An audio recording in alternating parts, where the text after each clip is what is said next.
people who punish bad cinema! You want burgers, hot dogs, some chicken, and ribs. Yeah! Yeah! Yeah!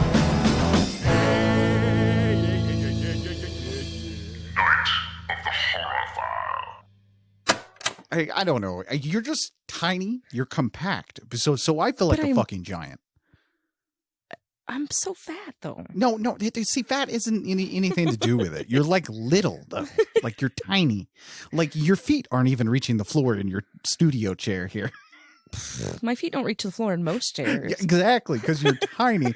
So like me, I feel like a fucking giant just walking around like, don't worry, everybody. I'm a friendly giant. Fucking crazy. You didn't even know how tall you were until I met you. No. Like, and it's weird because when you're like a little, I'm not even that tall. I'm 6 You're foot. 6 foot. That's pretty tall. I know taller. But like I'm 6 foot, and like I never know how tall I am until someone says something. They're like, you're just a big tall guy. It's like, okay. Not where I'm at. But Not where I am. not where I am. Anyway, don't worry, you guys. We are not here to discuss heights or sizes. No. Welcome to Night of the Horror File, a horror movie and genre movie podcast where I take a horror or genre movie and show it to my beautiful wife, Brittany, who then gives us her input because I think we're going to have to change your saying where you haven't seen anything because you've seen things now. I have. You have. She has seen quite a few movies to the point where today's feature makes sense to her. You're right. Yeah, we couldn't have watched today's movie like years ago when we first started this. No. You would not have got the satire or any of it, which I think today's film is very, very underrated, which welcome back to Camp Waters.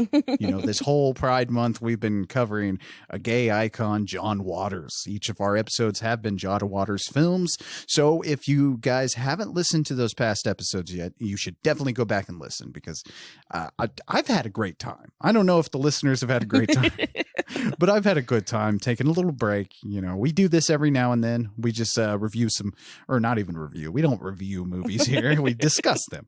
But, right. I've had a good time just kind of like stepping away from horror for a little bit and just surfing there in the genre film department, Yeah. Yeah. And so what did we watch this week? Cecil be Demented. Cecil be Demented. Yes, a play on Cecil be Demented. But so I don't know if it's a good thing if you agree with the points the terrorists are making today or not. We'll discuss that. But today's feature is what I consider, like I said, just a very underrated film. Very misunderstood as well. Now, this one is loosely, and I mean loosely, based off of two things. An article that called John Waters Cecil be Demented. They nicknamed him that. And the kidnapping of Patty Hearst. Yeah, a little bit of that worked in there. A little bit. Like the kidnapping part. Poor Patty Hearst was not kidnapped by a bunch of like cinema hogs here. No.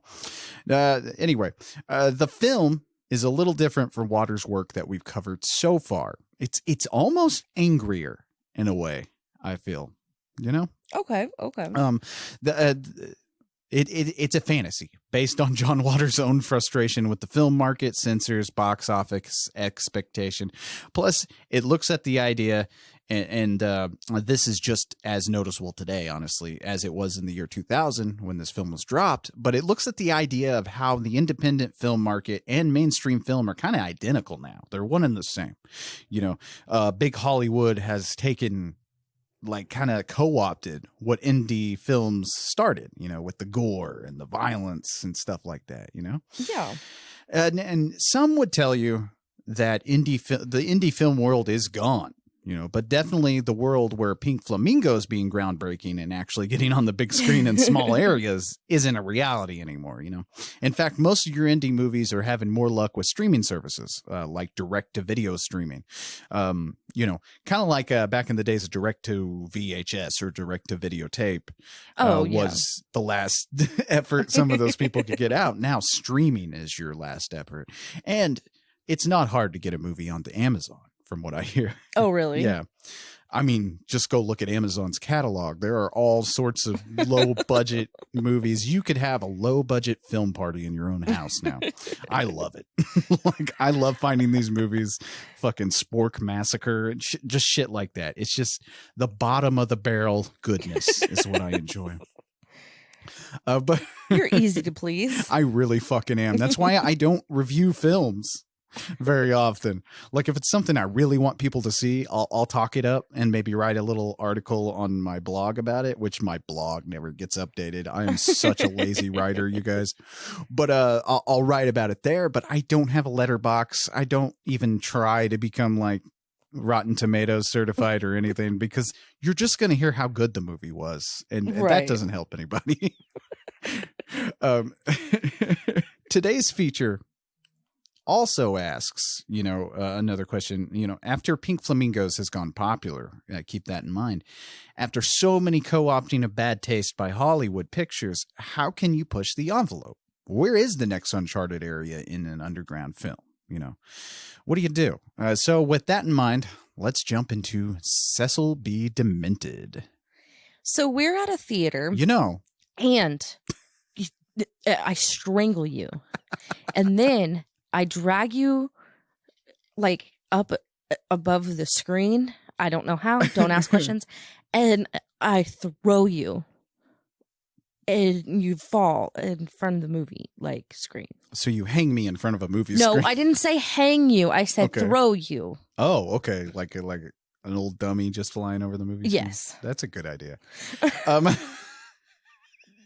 Anyway, so before the movie actually begins, during the credits on this one, and you mentioned that John Waters seems to love doing a bunch of credits at front. Yes. Like the old school ways of filmmaking, and he does.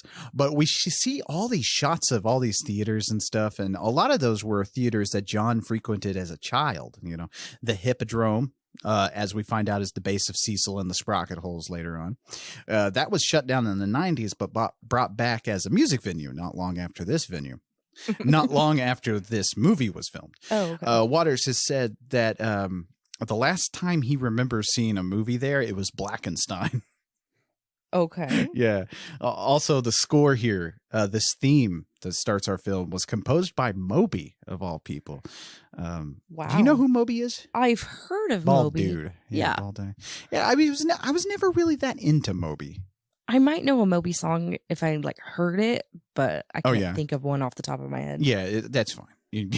That's okay. But John said he wanted it to sound like old film titles, and you hear that in that music there at the beginning. There's little cut-ins of these old school beginning of a movie sounds and stuff like that. Scores and stuff. Yeah. I don't know. I have Blue Velvet stuck in my head. Oh yeah. Over on our Patreon, you guys, if you're subscribed, we're doing Blue Velvet over there.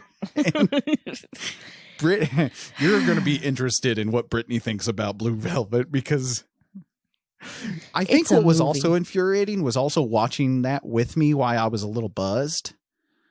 And I was just mesmerized and soaked into the blue velvety goodness. And you were like, this is terrible. Anyway, but go listen to that bonus episode if you want to hear more of that. But anyway, back to the movie. So we're at a theater, and an actress named Honey Whitlock is coming there later in the day for a charity banquet, gala fucking thing, whatever the fuck it is. And the staff is having a meeting talking about how Honey is really nice and they need to do everything just right. Which turns out to be not true, as we find out in a second. But this is the Senator Theater that they're going to be doing this at. And they actually had a few, John and crew actually had a few of their actual premieres here. Oh, wow.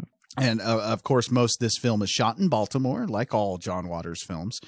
So So we meet Honey Whitlock, played by Melanie Griffith. And I don't. Do you know much about Melanie Griffith? No. Well, she's married to Antonio Banderas. She's been in movies for a while. She had a little hard start of her career, or maybe midsection of her career, because she got really bad into drugs and alcohol for a little while, but she got out of it. Listeners may know her from the films like Lolita, Body Double, and Something Wild. Those are my 3 favorite films of hers. But she's actually the daughter of Tippi Hedren, who listeners definitely know from Alfred Hitchcock's The Birds and Marnie. Now, Waters had met Griffith before, and he said it was very important that she had a good sense of humor. That was the first thing he noticed of her. Oh, yeah. Is that she has a good sense of humor about herself. Because what she does in this movie is make fun of being a movie star. Right. It's great. Oh, yeah. She pulls it off perfectly. Also, another thing is, apparently, Melanie Griffith loves to cuss. Like, she just curses while she's talking. Like, John said that, like, the hotel had even told them, like, she's got to stop cursing so much in front of these families and stuff, because she'd just be like, hey, where's the fucking towels? Me? Yes. She's just fucking letting it fly. Like, which I love that, man. Curse. Fuck it. Right. It's It's just just word. words. It's not like I punched your grandma if I say fuck you or something. Right. Calm down, man. And there's a way to cuss and just, it's a sentence enhancer. Yeah. Versus cussing at somebody. And one thing I never understood about everyone's, like, because they use, I don't know if you remember Mad TV and stuff like that back in the day, but she used to get ragged on a lot in like sketch comedy and stuff like that because of her voice. But I never quite understood it, because her voice is not that annoying to me. No. Because everybody's like, oh, it's like nails on chalkboard. And I'm like, not to me. Not really. Yeah.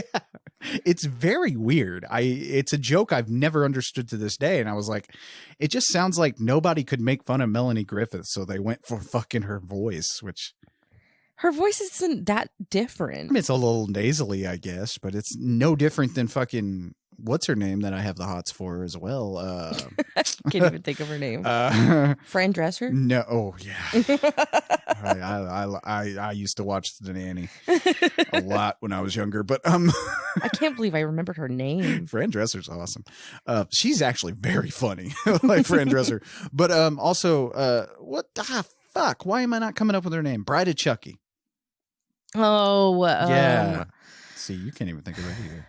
Because I never knew her name to begin with. Oh, yeah. I was the one that told you. Maybe it'll come to us later. Let's keep going. Jennifer Tilly. Yeah, Jennifer Tilly. Okay, there we go. There you go. Jennifer Tilly. But her voice is no different. Oh, yeah. You know. So Honey's in her hotel room with her assistant, Libby, and she's bitching about Baltimore. Well, I don't know where I wrote this because I kind of needed to go into detail about it. Okay. She does an interview at first, and she's like, I love Baltimore, and I tell the film crews from LA that they don't need to come to Baltimore to film. Like, yeah. It's love Baltimore. It's basically making fun of the stories you hear about celebrities. You know, you see them in the public eye and they look as sweet as can be, and then you hear about the stories of how fucking terrible they are in the green room and shit, requesting only green M&Ms or something. You know, it's making fun. It's poking fun at those stories. Yeah, because then she's like, when they leave, she's like, I fucking hate Baltimore. I want to go back to LA. Yeah. So then she wants Libby to find out if Pat Nixon got fucked in her hotel room. And she's very rude and demanding about it. Yes. You know, John Waters is obsessed with Pat Nixon. I don't know if you've noticed that, but like there's always references. Even if nobody says something about Pat Nixon, there's always a character in his movies who's kind of modeled after her. Like, I don't even know who that is. Richard Nixon's wife. She was a very, very like... Conservative. Yeah. She's like, in your spare time, do a little homework and look up Pat Nixon, because I'm not going to go through the whole thing, you guys. Don't worry, we're not going to discuss Pat Nixon here. But you know, a very family values kind of oriented person. Oh, okay. Yeah. Well, Honey wants to know if she fucked in the hotel room. So later, when they're leaving to go to the theater, Libby tells Honey that Nixon never stayed there, and Honey makes fun of her for asking. Yeah, she's like, you actually asked? She was like, it was a joke. Libby's like, what the fuck? And then as they're walking out, someone wishes Honey good luck. And she's pissed because they didn't say break a leg. And that's a true thing. Like, theater people will get pissed off at you if you tell them good luck, because it's a very, very, like, a theater no-no. And they even do it like when they're making movies. Like, you don't say good luck, you say break a leg. Right. Like, it's a superstition thing. Kind of like, I think we discussed about it in our one of our past episodes, but where you don't recite Macbeth in a theater. Oh, yeah, you told me about that. It's just one of those weird superstitions that dates back to, like, theater times. It's odd. So then they go outside to get in the limo, and it's a white limo, and she is pissed. She is pissed about everything. Everything. She was like, does it look like I'm going to prom? Now, of course, you got Ricky Lake here as Honey's assistant, and like, I love Ricky Lake. I love her. I wish she was in more movies lately. She doesn't do a lot of movies. She may be retired. You know, I was about to say, I don't think she does anything. She made plenty of money off of her talk show, which I loved her fucking talk show. If you guys want a big dose of the 90s, go look up Ricky Lake's talk show, The Ricky Lake Show. You will. Wow. There you go. That's the 90s for you. Right. But now, of course, bad taste is abound in this movie, but it's not so much in your face like it was in Pink Flamingos. We've come a long way. You know, I purposely picked the lineup here, as you can see, where it like went through, you know, you had the 70s, you have the 80s, and now we're in the 90s with these last two films. And you can tell that, like, you know, we've talked satire on the show a lot. And I think that you're finally getting some of it with this one. Yes, because, I think so. Yeah, because like Waters has a master hand on his satire here. You know, even more than Serial Mom. Oh, yeah. Like, this is fucking great. Like, I agree. But, you know, there is an underlining joke in everything that happens in this movie. It is making fun of something every, like, 5 seconds. Yes. That's what I didn't understand. You know, somebody had said, and, you know, nothing against them. It was just how they perceived the movie. But somebody said that this movie was boring. And I was like, I don't think they got it. Yeah, you couldn't have been watching the same movie I was, because this thing does not stop. Like, Brittany really broke it down as best she could here without there's so many little bits and pieces that happen that are just hilarious. Like, and that's the thing that's hard about taking notes on these movies, these John Waters movies, is every dialogue means something. Yes. Everything's it's funny. It's a different kind of comedy than what anybody's used to. And it's all meaningful. Yeah. He actually puts thought into things. Jam-packed full of things. Because like they did an interview with Stephen Dorff, and he said, like, he was like, you know, with John Waters, I didn't have to really ask what my character's motivation is, because he put like an exclamation point next to a line, and there would be my motivation, like what the character's going through. So John really fleshes out his characters. Yeah, that's awesome. Yeah. But yeah, the Pat Nixon thing gets me every fucking time. He really does. Like, he said in one of his commentaries on one of these DVDs, where he was like, I do really think, you know, every hotel I stay in, did Pat Nixon get fucked here? Probably not. Probably not. Oh, shit. So at the theater, the workers that are there are plotting something. One of the workers knocks out the manager so that they can take over. They all have guns and different weapons, and doing this in the name of underground cinema, they say. And they even have a bomb. Yeah, and there's so many characters in this. Oh, so many characters, and I will get to that. And yeah, I didn't go into every one of them. But you didn't go into every one of them? No, no. I went into a few. But what's funny? I got a dirty brain today. You do. Maybe Michael Shannon. I have some kind of weird crush on Michael Shannon that I cannot explain to this day. I don't know who that is. Which one? He plays Petey. Oh, okay. The driver. I've always had a weird crush on Michael Shannon, and we'll talk about him in a minute. I'll mention him in a sec. But like, I don't know what it is. He's just like this really scary individual. He looks like he would cut you in an alley. Like he played General Zod in the Man of Steel movie, the Zack Snyder Man of Steel. Oh yeah. And he fucking famously hates that movie. He was like, this is a terrible movie. But you know, it's a job to him, so he did it. Right. But it's just like, I just imagine him being just pissed off on set the entire time. Just Michael Shannon reading the script like, what's he say here? What the fuck? All right, I got a driveway that needs repaving. Let's do this. Like, and when he plays a villain, like, oh my fucking God, he's good. Like, he played Richard Kuklinski in this Iceman movie. Terrible movie.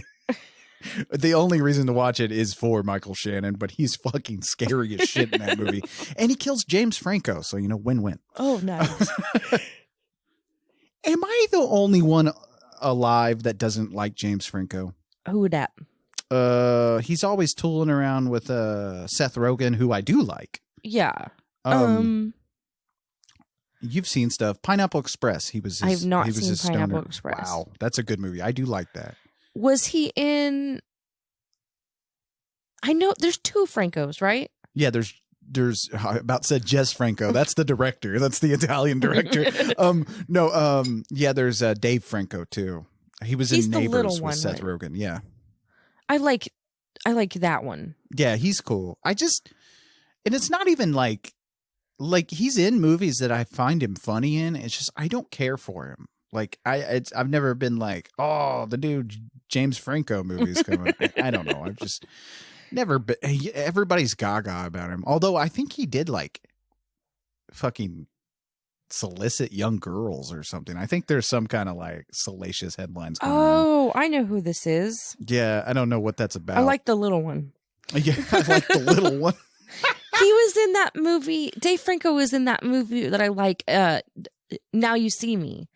Oh yeah, I think you showed me that movie and I still forgot it.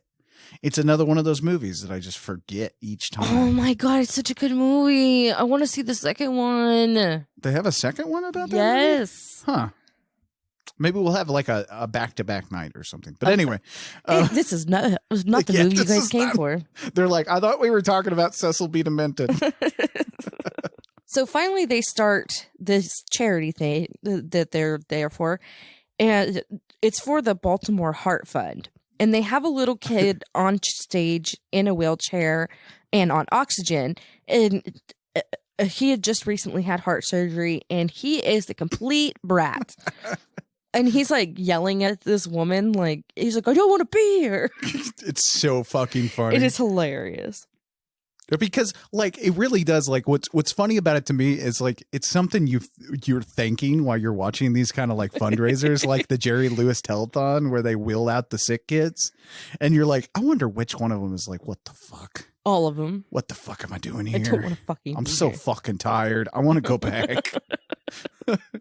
Thanks for giving me the money for my heart surgery, but fuck you. Yeah, Jesus Christ. I got this old ass comedian just yelling at me because he can't hear anymore. It's just fucking, he's sweating. He's literally sweating on me. Hi, lady. Anyway, so Honey gets introduced on stage and everyone is taking their places. Mm-hmm. And when she starts to give her speech, the lady that was up there with them, you'll go into her in a minute. Yeah. I'm sure.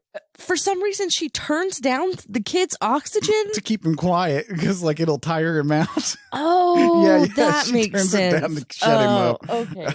I was like, I don't understand why she's doing that. She just decided that she chose violence today. I guess so. I love it, because she's like, you can shut up, you little...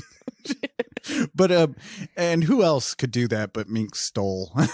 Could be someone who tries to shut up a kid by turning down his oxygen. Mink Stole is the fucking like the carryover that lasted through all these films of the original Dreamlanders, you know. So and she's in all his movies. She always appears. I think I don't know why, but I think the funniest is the fucking serial mom role she played. Oh my gosh, yes. When she's in the courtroom and she's like so cussing her out. Yes. Oh, Mink Stole's fantastic. But this theater where they're at, well, like I said, John and his friends would have premieres there, but also they would host benefits, AIDS benefits mostly they would do. Oh, nice. Yeah. Nice. So this is where we get our first peep at Cecil. Yeah. He's there and he rips off his wig, pulls out a gun and says, "This is a kidnapping." And that wig, by the way, like John said that like and by the way, to cite my sources, most of all the things you hear come from either John Waters' books or comes from the commentaries, because I've absorbed it all, you guys. But anyway, so John said he actually kept this wig after the shooting was done, the brown wig that covers his hair. Oh yeah. And he said that like he would put it on and he was like, it would creep the fuck out of everybody because it looked natural on John Waters. Yes. So it's just, and to think about it, like John with like a head of hair like that is kind of creepy. That's hilarious. So he grabs Honey Whitlock and he's kidnapping her. And the other workers start shooting and throwing Molotov cocktails and bombs, and everyone goes running and freaking out. And they all get in the limo, put Honey in the trunk, and Cecil says, "Power to the people who punish bad cinema," and then they drive off. Yeah, and honestly, in this film, there are some pretty decent action sequences, which is very surprising because we haven't really seen John Waters film action really, but it's got some good car chase sequences later on as well, which is very surprising. Like I was like, wow, this is legitimately good when I first saw this movie. Yeah. So Cecil here is played by Stephen Dorff. Now, first thing I ever saw him in was a little horror movie called The Gate. Now, he was super young. He was a little kid, in fact, in that movie. That is a fantastic fucking horror movie. That it's one of those movies that you mention it. Like, are you looking it up? Look up The Gate. The Gate. Okay. Yeah, look up a picture of Stephen Dorff in The Gate. But anyway, it's one of those fantastic little horror movies that no one ever talks about until you mention it. But it's great. I love it so much. But and now a lot of my favorite Dorff roles are in movies that aren't super well known, like Space Truckers. Oh my God, Dennis Hopper and Stephen Dorff are trying so fucking hard to sell that film in that movie. Because it's legitimately about space truckers. I don't know why I like that movie so much. It's something that I am sure a lot of people hate. But, a lot of listeners probably know him from Blade, though. I'm sure a lot of people are thinking about his character in Blade, which he played a fantastic villain in that. And he also played a shithole sheriff in the millionth Texas Chainsaw Massacre movie that came out not long ago. The fucking prequel to a prequel they made. I don't need prequels to my Texas Chainsaw movies. I don't need prequels ever. I'm tired of prequels.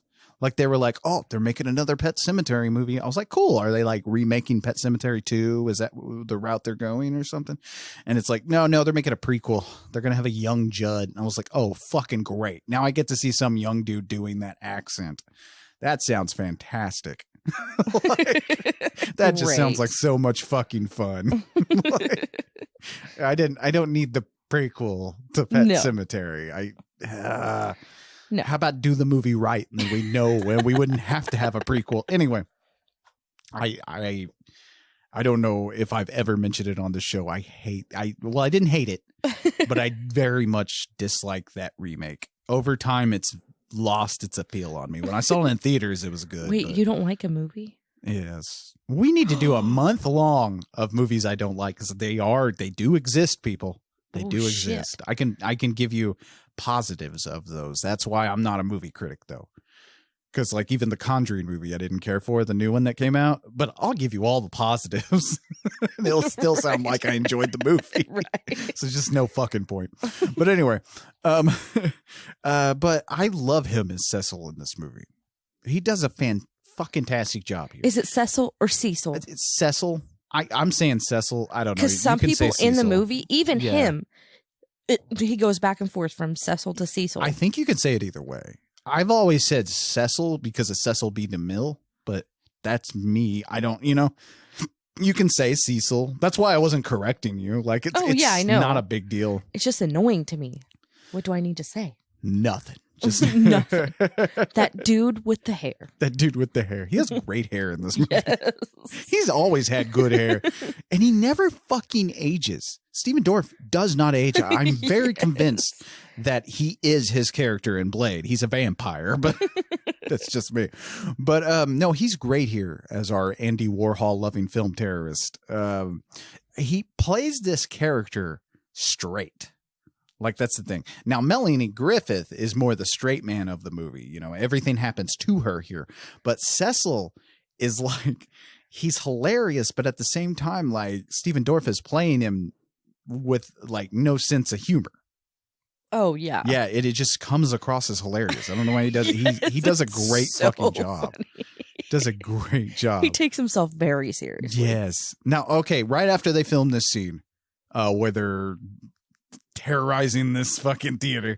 Right after they filmed this scene, Melanie Griffith was so exhausted from shooting this, flying somewhere to shoot commercials in different locations and stuff like this, making sure she made time for Antonio, who I guess was at home hanging out. And so she'd go visit him and hang out with him for a little while. Then she'd fly back and keep shooting and stuff like that. Ugh. No telling when she had time to sleep or if she did, because she collapsed after they filmed this. Oh, no. And so there's one part where he's like dragging her down the aisle and you see it from behind, where Cecil's dragging her down the aisle. That's a body double because she had to rest for like 2 days. She had to go sleep and stuff like that.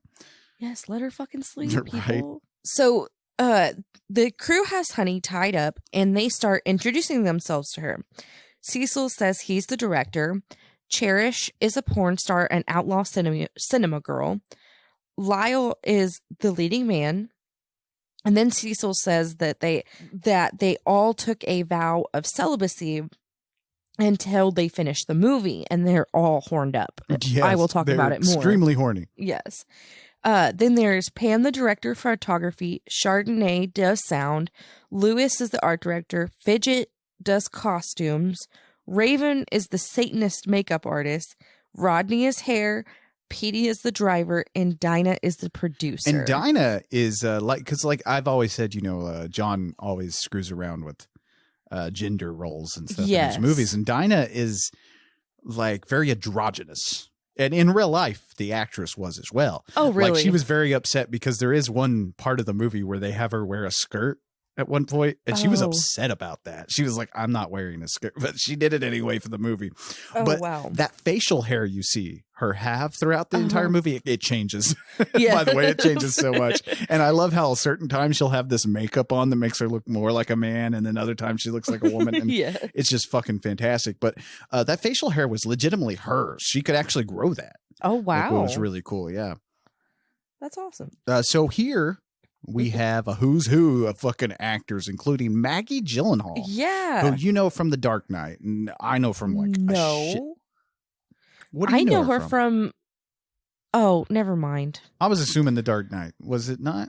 No, a Spider-Man? Was she in Spider-Man? No, it's Kristen Dunst. I know, but for some reason I thought she was in a Spider-Man movie. I don't know. I think Never everybody's mind. been in a Spider-Man movie at this point, so maybe. No, I know her from something else. I didn't know she was in Batman. Yeah, she's in The Dark Knight. She plays she took over the role from Katie Holmes. My brain is fucked now. What do I know her from? I blew Brittany's mind. Go ahead and look up Maggie Gyllenhaal. I'm going to. But anyway, I assumed you knew her from The Dark Knight. But she plays the Satanist here. And oh, my God. the way she plays a Satanist in this movie, it's like a Satanist with Christian values because she's such a warm, lovable Satanist. Yes, it's so funny. Because at one point, she like just comes up to Honey and she's like, she's drinking out of this cup. She's like, oh, it's goat piss. Would you like some? It's like, oh, shit. Like, what the fuck? Oh, riding in cars with boys. Oh, yeah. See, yeah. So you've seen that movie. You love that movie. I actually. do. I also very much enjoy that movie. So Do you remember it? I do. I love that movie. It's a very good movie. Yes, it is. Actually, you're like, what the fuck is this movie? And I'm like, you just gotta watch it. Just watch it. And it's like, oh, this is really good. There's some good actors in this. Wow. Yeah. But anyway, John has said, with the whole Satanist angle he has here, John has said he loves the little Satanist kids that come to his book signings. And he was like, they're not really Satanists. He was like, they're just atheists with like black makeup and like leather clothes, and they listen to heavy metal music. He was like, but I just fucking love them. He was like, I think they're cute. Oh, yeah. So Michael Shannon, though, is in a very early role here as Petey. I talked about Michael Shannon earlier, but does he not remind you of Crackers from Pink Flamingos? This character here? Yes. Yes, very much. It's almost like Crackers like grew older and found himself here. Yeah. Wait, is that the same actor? No, it is not. Okay. No, remember that guy's dead. Oh. He died not long ago. Oh. Yeah.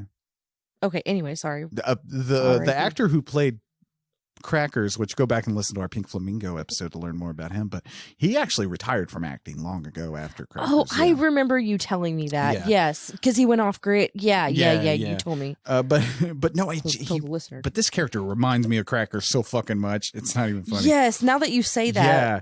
Also though, you have Adrian Grenier here as Lyle. Now, Adrian, he's most famous for playing the lead on the TV show Entourage.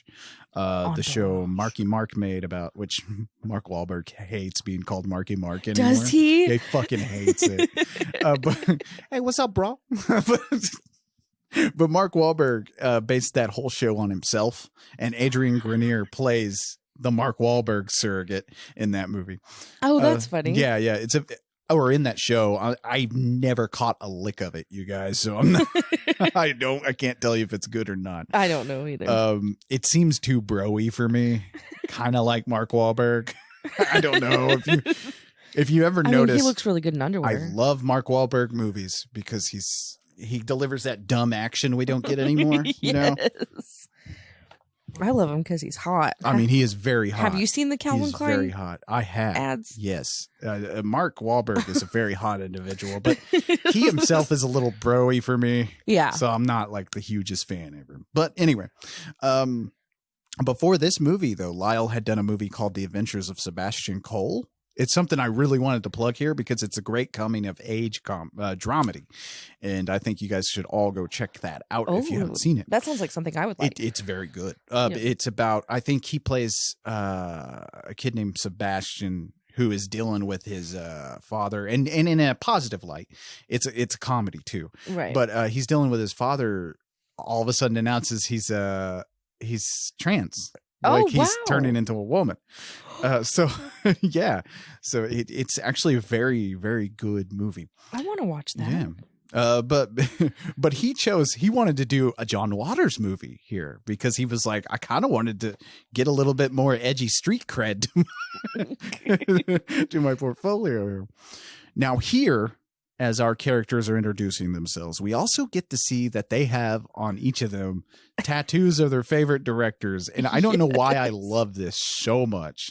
Like, probably because I know all these directors. I'm like, Spike Lee. Yes.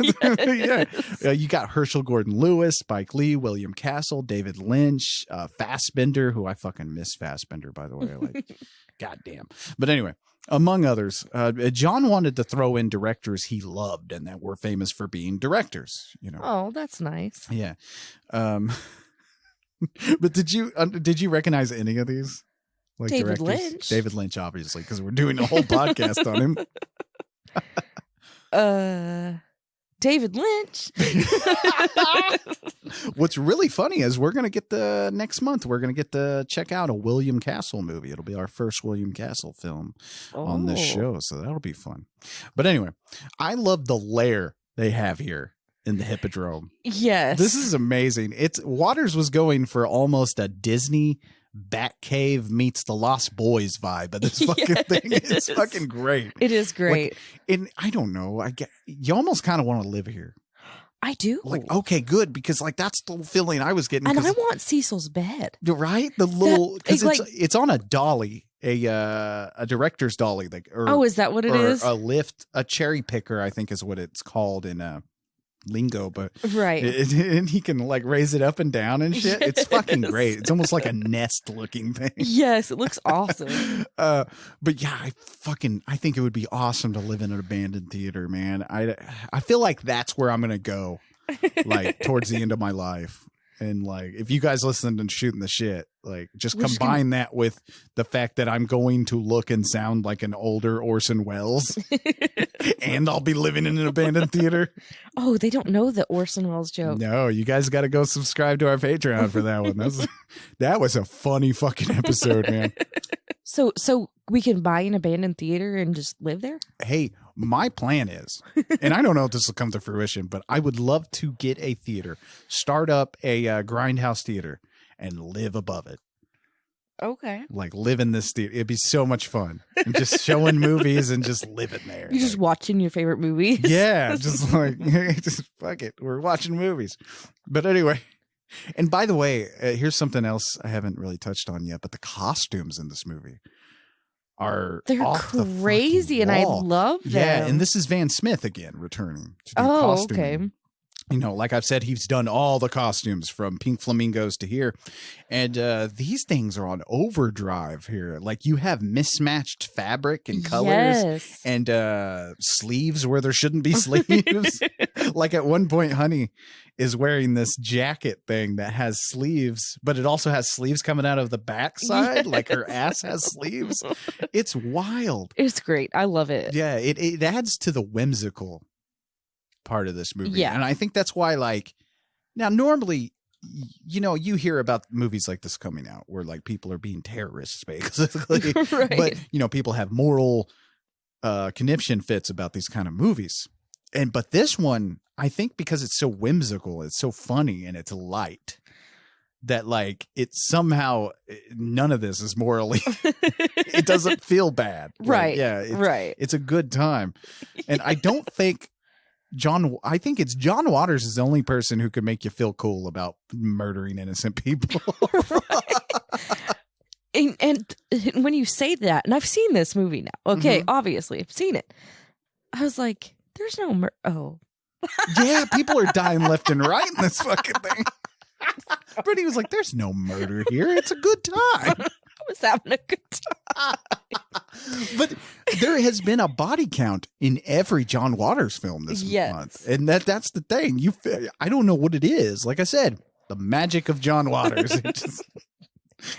He makes you have a good time. Yeah, and it's not that none of the deaths carry weight, really. It's just that, like, I don't know. It's fun. They did it for the film. Yes. So they see on the news that the woman from the heart charity died because they shot her. And now they're all wanted for murder. Cecil tells Honey that they are making a film, and the only ones willing to die for it are going to succeed. And you get that first taste that like nothing matters to Cecil, not even like the safety of everybody here. No, nothing matters to him but getting this film done. Right. You know, like I'll talk about the way the satire works in this movie because it works both ways. You know. It makes fun of both spectrums of film fans. You know. And this is a very short film. Not this movie, their movie that they're making. I'm like, is this a short? Well, because if you think about it, like it's kind of like when they were doing Pink Flamingos, you know, there's no establishing shots in Pink Flamingos. You know, like I said, it feels like a play because it's just one scene after another. It's not really like you don't get a lot of establishing shots. I think there's like 2 and they're still just scenes of their own. So like this is kind of what they're shooting here. Right. Which is great. Yeah. So they're getting Honey ready to film, and Rodney is burning her with bleach in her hair. Oh my gosh, he does this through the whole fucking movie. Yeah. Oh, it's so sad. And Honey tells Cecil that she isn't the right actress for this movie. And he's like, no, I wrote this part for you. And Fidget wants her to take off her clothes, and again, everybody's fucking horny. Yes. So everybody comes running to watch her take off her clothes. and they're all moaning and shit. And John thought it was hilarious to have them all be this celibate until the movie is finished. Because he was like, it's not that funny to have them like have sex with her or something. People boning isn't that funny anymore. Right. At this point in time, it's not that funny. But like, he was like, so in this movie, they're just celibate. And so they're just so fucking horny the entire time. Yes. And here they are watching through a set of glory holes. They're watching her get changed. And does anybody do glory holes anymore? Is that a thing anymore? I don't know. I think it's a lost tradition. I've never seen one. You never. Oh, okay. It's mostly in a dude's restroom. Yeah. But like, on vacations and stuff, I would stop at rest stops to go take a crap or something like that. I'm sorry, you guys. That's very. You drink a lot of coffee. Yes. So, you stop at rest stops, and every so often there'd be a glory hole there. You got to push some toilet paper in there, cover it up so nobody thinks you're accepting. But no. That's a damn shame, No, it's not really. Shame. Not really. Just getting some dick on the road. But glory holes used to be everywhere from what I read, But there used to be an overabundance of sex clubs that are just non-existent anymore.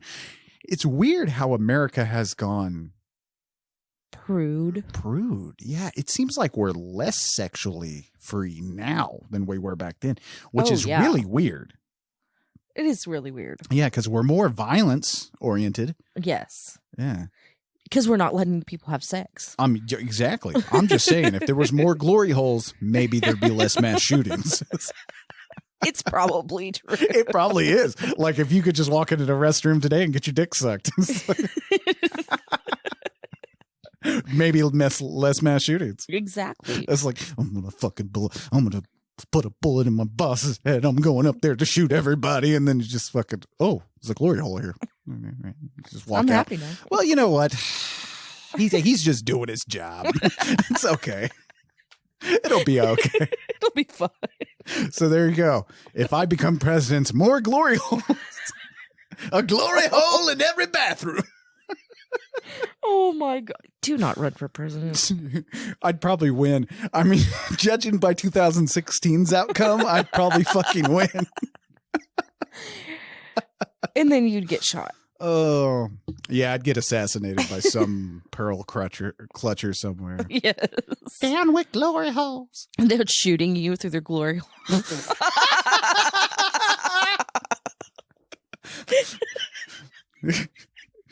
Breaking news. The president has been killed. He got his dick blown off in a glory hole. They don't say that. The president is dead. By glory hole. By glory hole. A dark day for America. Fucking Lloyd Kaufman is the vice president. Vice President Lloyd.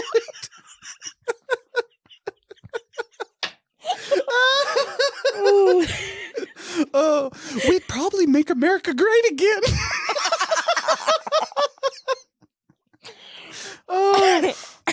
Sad but true. Anyway, I'd be the most popular president since fucking Kennedy.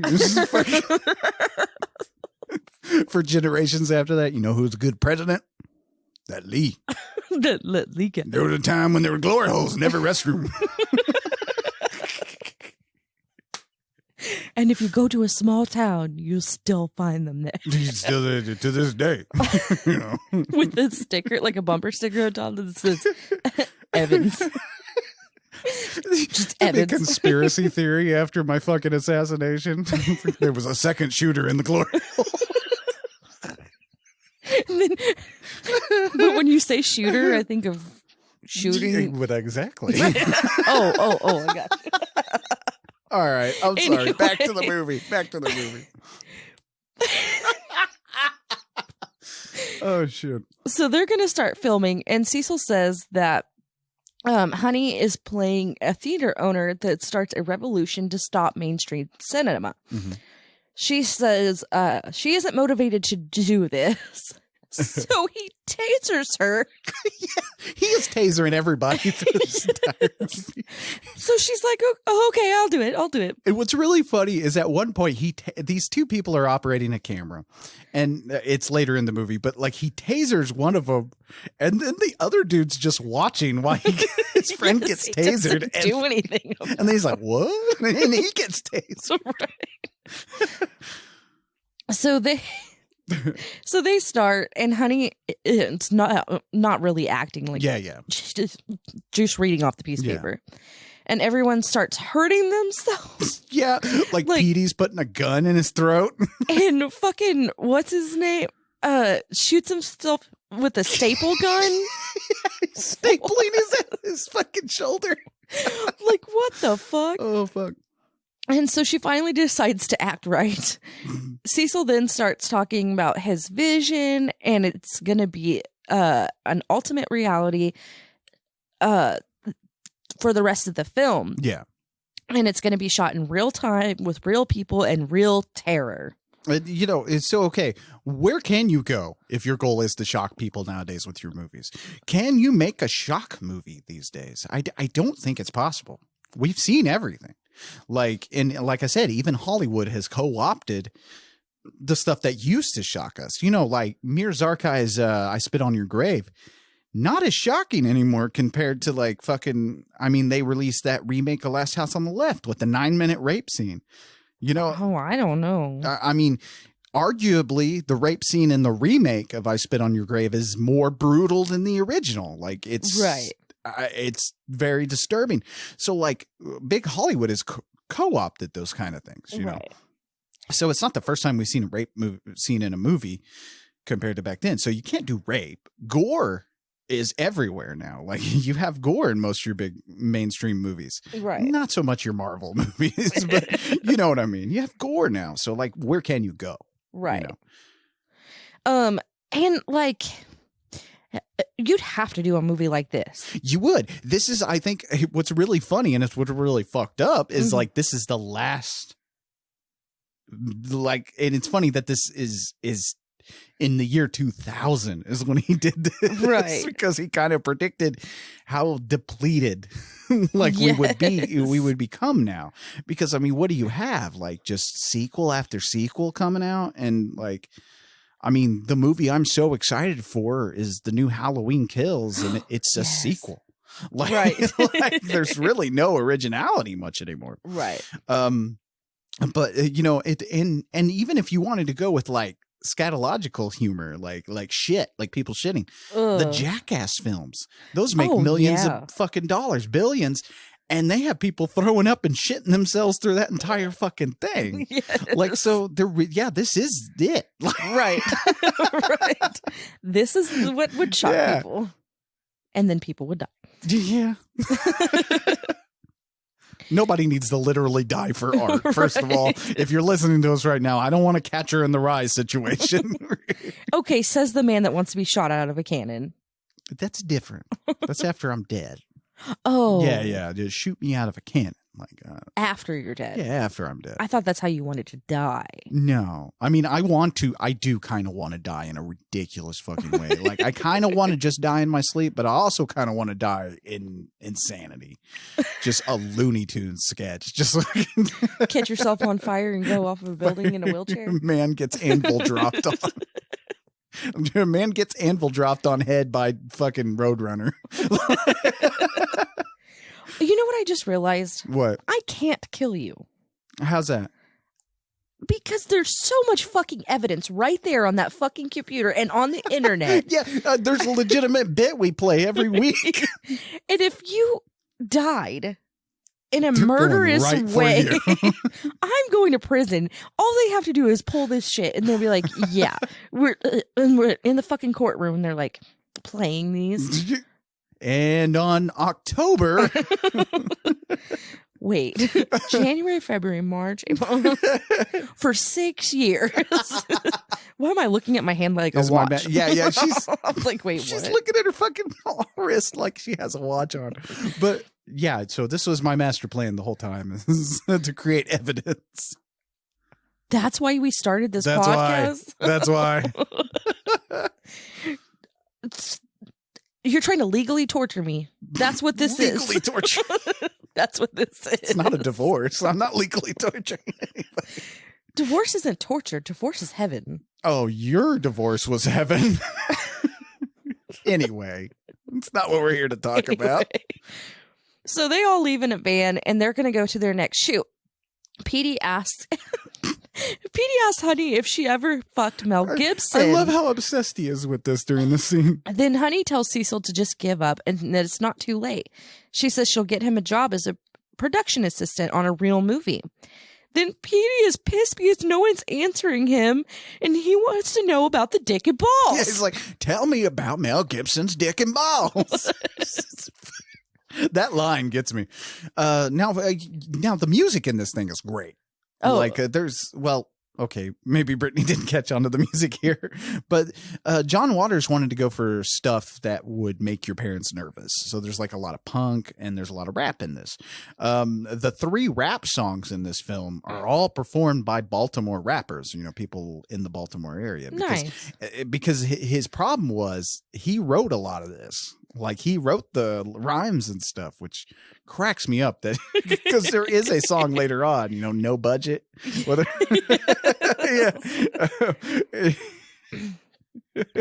But he wrote a lot of that, and he fucking he had a hard time finding rappers that knew what he was talking about in his lyrics. Because in order for someone to rap lyrics you wrote for them, they got to kind of feel it. You know what I mean? To get the rhyme out just right. Right. And so he met a guy who ran a local rap group or something, and he put him in touch with all these rappers and stuff, and it just kind of snowballed from there. But I just find it kind of cool that he got local rappers, from the Baltimore area to do this. Right. That's really awesome. Yeah. So they end up going to a mall theater that is playing Patch Adams' director's cut. I don't know why this is so funny, but I have a thing. I have a thing about Patch Adams, and we'll get to it after we. Is that a Robin Williams movie? Yes, it is. Okay. But there is a thing in that movie that I'll talk about it. I'll talk about it. Just go ahead. So they start filming and using the movie theater workers as actors, but threatening them with guns too. And they end up going into the theater and throwing smoke bombs and saying that they've all been a victim of advertising and press agents. Yes. What? Well, it's true, because what more of a horror story could you think of than making a sequel to something that's beloved? You know what I mean? That's something that's so mainstream, and then you get a sequel to it. It's so ugh. Yeah. These dramas that get sequels, it doesn't make any goddamn sense. Right. But anyway, I loved Robin Williams, but I do have to say, if I was dying of cancer and Patch Adams walked into my fucking that would be fucking terrifying. Seriously, in Patch Adams, and this is my thing I have with Patch Adams, is in that movie there are literally horror movie moments in that film. We'll have to watch Patch Adams together, and I'll point them out to you. But yet, there are literally moments of terror. There's one part and I know it was based on a true story. You guys, please stop the tweets. I know it, but there is a moment where his girlfriend goes to this house, and this guy's mentally disturbed. But when she walks in, he's playing the piano in the dark in front of this fireplace. Oh, that's creepy. This is a fucking horror movie. That's creepy. There's so many horror elements in that movie. So back at their hideout, they are watching the scenes that they have filmed, and everybody is super horny, making out, rubbing on each other and stuff. And this is a good time to mention that Lyle does every drug that you can think of in this movie. Yeah, because he's like, honey, would you like some Special K? Or yes. The first scene we see him in, he's ripping a bong, and it just goes downhill. It goes downhill from there. My favorite part is where he walks up to her, and she's like, why do you do all these drugs and stuff? Because he's doing crack at one point. Right. And he's like, well, before drugs, my life had so many problems, and now I just have one. The drugs. So focused now. Yes. It's pretty great. It's like, oh God. So Honey starts talking to Fidget and tells him that he should call his parents because they miss him. I think because she's like the youngest one and the quietest one. She's trying to like get to him and be like, go back home. So he ends up calling them and he gets nervous and hangs up on them. Cecil's been making a speech the whole time about how they're going to be better than all of these directors. And then he gathers everyone together for prayer. And he starts praying to Andy Warhol and says they are going to use their sexual frustration for the future of their film. And everyone starts chanting celibate for celluloid. Oh, but yeah, it's more of that how Stephen Dorff plays this character. Oh, it's more of that fantastic acting. But a lot of people, kind of wonder if Cecil is indeed a version of John Waters. And, in the way they approach art, sure. And honestly, he's John Waters if John didn't have a sense of humor. And his parents weren't supportive, as you'll find out later. You know what I mean? That it's kind of John's dark alter ego. Oh, yeah. It's like dark John Waters. But I suppose if John Waters was homicidal too, that might help. But but really, Cecil is more of like a Jim Jones type character too. Just his religion happens to be film. He's a cult leader, which is very interesting. Oh, yeah. There are so many little things happen in this movie. Like I said, we cannot cover them because, like, even during this sequence, even during this sequence, it sounds like a short scene, but it is not. No, like, it's not. It's a long. It's very drawn out because they're singing the song. They're talking about how, like, can we sell this song, get some money? And he's like, no profit. Oh. Yeah, they're like. I don't know. When they're hanging out at this place, they're singing, they're making out. Yeah, there's so much little stuff happening. It's very hard to cover. So, yes, I'm sorry. No, it's fine. That's why I just wanted to make it clear to people that there is something always going on in a frame of this movie. Oh, yes. It's crazy. Oh, also as Fidget's mom, I don't know if you caught that. That's Patty Hearst back again, I thought I recognized her, but who is she? Patty Hearst? Okay. Who is she in another film? Oh, she played juror number 8. Oh, remember we covered Patty Hearst on our last episode last week for Serial Mom. We talked about how she's the kidnapping victim and stuff like that. Oh, I got you. Okay. I knew I recognized her, but I was like, and like I said, like it kind of like proves a point that anybody popping up in a John Waters movie is got a tail. Like little extras you see are probably his friends. They've probably had things going on. And Patty Hearst here isn't that the ultimate joke? A kidnapped victim appearing in a comedy about kidnapping. Yeah. So you kind of have to have that sense of humor to really be in these movies. Oh, yeah. So the next morning, Cecil wakes them with an air horn and they're doing Honey's hair and makeup. And she's trying to convince them that they don't have to die for a movie. She tells Rodney he should be more gentle since he's gay. And he's like, it goes on to this big, long monologue about how he's not gay. That's the problem. I love Petey, but I can't be with him because I'm not gay. And he says he's tried and that he's ashamed to be heterosexual. Same. Shit. You're not heterosexual though. I've seen things. You are not heterosexual. It's true. Anyway. And if I can relate to anything or anyone in this movie, it is this scene, this opening part of this scene. Cherish is like rubbing on Cecil and she wants to have sex so bad. And I'm like, that is me in the morning. It really is. You like if you want to have sex with me, it's going to be in the morning. But I'm not being celibate. so it happens. Yes. So anyway. But that is me. Like, I'm raging in the morning. If I had a dick, I'd have a huge boner every morning. Oh, Jesus. But anyway. Sorry. Back to the movie. Sorry. If you want to hear more sexy talk, go listen to Shooting the Shit over on our Patreon. They're like, no, shut the fuck up. It's like, stop advertising your fucking Patreon. But you don't have to listen to commercials while you're listening to us. Exactly. So they turn on the news and the people at the theater are talking about Honey and Cecil. And the head of the Maryland Film Commission comes on and says that they refuse to be intimidated by his pathetic game of cinematic misfits. These people are having a luncheon thing to say no to cinema terrorism. Yes. And Cecil says he has a vision, and this time someone must have to die. And the actual president of the Baltimore Film Board is actually at this party. He's sitting behind the guy that we'll get to the scene here in a little bit, but he's sitting behind, there's a part of this scene coming up where he's sitting behind this guy that Cherish is like, didn't you just greenlight another video game movie? Oh yeah, that stuff. Sitting behind that guy gagging on oysters is the actual film board. That's president. Funny. But that's funny. But John has said like, the film board in Baltimore is so happy with him. Like they fucking like, they'll knock on people's doors. Like, hey, John Waters is making a movie here. So you might want to like, that's awesome. Yeah. So they give him a lot of leeway then. You know, what's really funny though? What's that? Or very ironic that Lily went to Maryland. It is. This month. Yeah, our daughter went to Maryland, and it's so funny because we've been talking about Baltimore this entire fucking month. Right. I feel like it's also a Baltimore month. It is. It is. We have been like dishing out the Baltimore. And she went there. Yeah. Bitch. No, I'm just kidding. Oh, shit. I love her.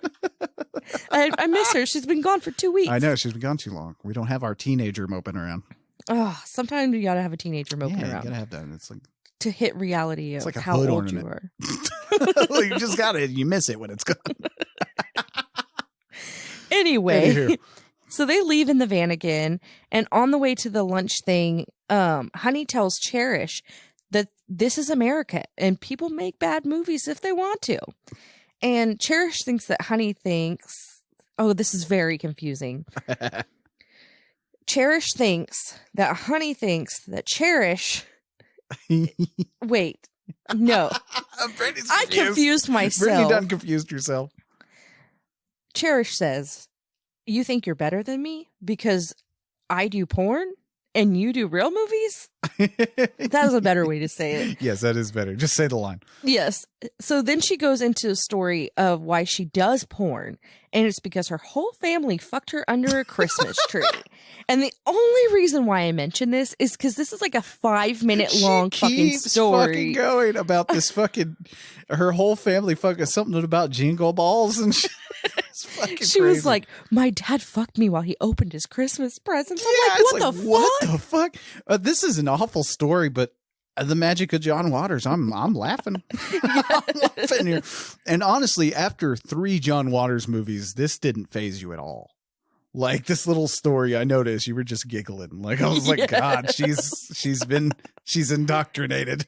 It's finally happened. Now, John really will like me, and I'm sorry, you guys out there who might believe in this stuff, but John doesn't really buy into recovered memories. I kind of don't either. I think a lot of them are bullshit. He thinks it's overused and abused by therapy circles, and it's kind of true. Like psychiatrists kind of use this a little too far, because again, psychiatrists are not infallible people. Like they're still humans, so there still are those who have agendas, right?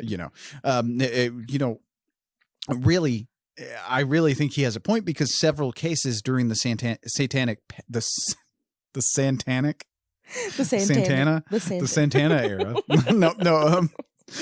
There are several cases during the Satanic Panic era where people got arrested because kids had quote unquote repressed memories brought out by psychiatrists. And I kind of agree. Yes, maybe you can have a repressed memory, but I think it's rare. And most of the time it's little shit. Like remember what color train you played with as a child, right? Just shit like that. Not, oh, hey, my dad sacrificed a lamb to Satan in his basement. Like, no joke. People were getting arrested off of these repressed memories. Oh, my gosh. No, there's got to be some kind of fucking statute of limitations. I'm sorry. Repressed is not the right word. Recovered memories is what I need to use. But yeah, like there were people being arrested. Like a lot of people don't talk about this much anymore because like, well, you have an overabundance of religious people who think it was actually probably true. But not a lot of people talk about this, but like not long ago, there was fucking witch hunts going on. Just nobody died, luckily. Because our brains are such interesting little sponges that, that you can't trust a memory. Like, not 100%. Right. Like, that's what's crazy about it. Anyway. So they make it to the lunch thing, and Cherish won't let this go, like I said. She keeps going on. And the people at the lunch thing are eating oysters. Oh, God. And they are slurping, like... I knew when I was taking these notes, I was like, oh, I'm gonna make the noise. Oh, God. I'm gonna make the noise. Oh, God. I hate it. This part grosses me out in the movie, too. Yes. And so everyone starts taking their places. Cecil wants Honey to jump off the roof and into the luncheon area. She's resistant, but she decides that she will do it. And I love it because like they're even on top of the roof and they're practicing their jump. Yes. He's like giving her directions as a director. Yes. He gives her a grenade and a gun and says that they are just props. Mm-hmm. So she jumps off and lands on her feet. Which is hilarious. And even John in one of his commentaries said this. He's like, it's a cartoon. He was like, yes. It's just how it happens and stuff. He was like, it's less of an action scene here than it is just like a Little Rascals with guns. Yes. Is what we're seeing. It's pretty hilarious because you can tell when she's falling that she falls onto like an air thing. Right. And then when she lands. She lands right on her. It's just a close up of her boots hitting the ground. The person who actually did the jump, it was a stunt woman, and you can see the stunt woman in the scene when I think it's at the bar when one of them hits some lady who's bartending. The bartender is the stunt woman that does all the stunts in the movie. Oh, okay. So she throws the grenade, and that is not a fucking prop. No. That thing fucking blows up. And Cecil tells everyone to keep eating or they will get shot. And oyster so there's eating just more. Oh, God. And people are like gagging on these fucking And oysters. most of the extras didn't even know they were really going to have to eat oysters here. Oh, no. Yeah, most of them did not. And most of them didn't like these things. And like one lady was like, I don't eat anything with a face. And John was like, well, I don't fucking see a face on this. Oh, my God. But of course Baltimore is big on oysters. One guy actually threw up in the bushes after this, and John was like, well, why didn't you just do it on camera? That would have been great. Have you ever had oysters? No. Now I've had clams. I love clams. Oh, I love clams. Clams are delicious. Even like Clams Casino, where you get them in the pasta and they're whole and they're steamed and stuff. Those are great. Oysters are like someone hocked a loogie into a shell. Like, that's all I can do to explain them to you. They are disgusting. Okay. I don't have a problem with texture. Yes. Like, texture food doesn't bother me too much. Like, I don't like bones. Like, no, that's just work. Here's the thing. The best way I could describe an oyster is imagine a raw egg white with something thick in the middle. Like, kind of almost solid, but not. It's a loogie. So the way I like to eat my eggs? Yes. So am I going to like this then? You might. Oh, I didn't think about that. We'll go try oysters. I've had them both ways. I've had them smoked and I've had them on the half shell served with lemon. Are they an aphrodisiac? I don't think so. I think it's just another food rich people eat to just feel rich. I really do. I really do think it's that way because even though I love sushi, let's face it, here in America, rich people eat sushi to feel rich. That's just all that is. First of all, it doesn't fill you up. No. Now, if you go to the right sushi place, it really does. Like if you get real good sushi, it's, well, that's the rich people thing, but right. Like it does fill you up for the most part. Anyway, so there's a few cops there, and one of them ends up shooting Rodney. And then there's an all-out gun war. Cecil demands that they finish the scene. Honey goes in with her lines and shoots, but her gun has blanks, so that was really a prop. Yeah. Cecil ends up getting shot in the shoulder. The officers handcuff Honey and put her in a cop car and drive off. The team gets in their van and chases after them and even film her in the cop car. They shoot out the tires, and the car runs into a movie theater. And that's what I mean, like that chase scene. That's an actual pretty good chase scene. But were you kind of shocked that they actually started dying? Like that there's real... No, I wasn't, because I figured they would. Yeah? Okay. Yeah. I was just wondering. Because Cecil told us. Well, because a lot of people, I think, because it's so over the top up until this point and stuff. And it's still over the top, but like I think a lot of people are kind of a little shaken that they're like, oh shit, there's legitimate consequences here. No, I figured Cecil talks about it too much. Right. He's like, someone's we're gonna die for this. Yeah, we're gonna die for art. Right. Oh, by the way, okay, in this moment, Lyle gets stuck in a K-hole, which I don't know if anybody really knows what that. Do you know what that is? It's where they do it. What is that? It's Special K. Which is something else. It's a drug, but it has another name now. Special K it's ketamine. Oh, okay. I was wondering. It's ketamine. What anyway? It's like ODing, and you get stuck on repeat doing the same thing over and over again. He's like frozen there. He's like, I'm stuck in a K-hole, so come help me. And it's probably, I don't know if I've ever seen this in another movie. I think this might be the only movie someone mentions getting stuck in a K-hole, because I had a buddy who used to do ketamine, and legit, yeah. I wasn't gonna mention names.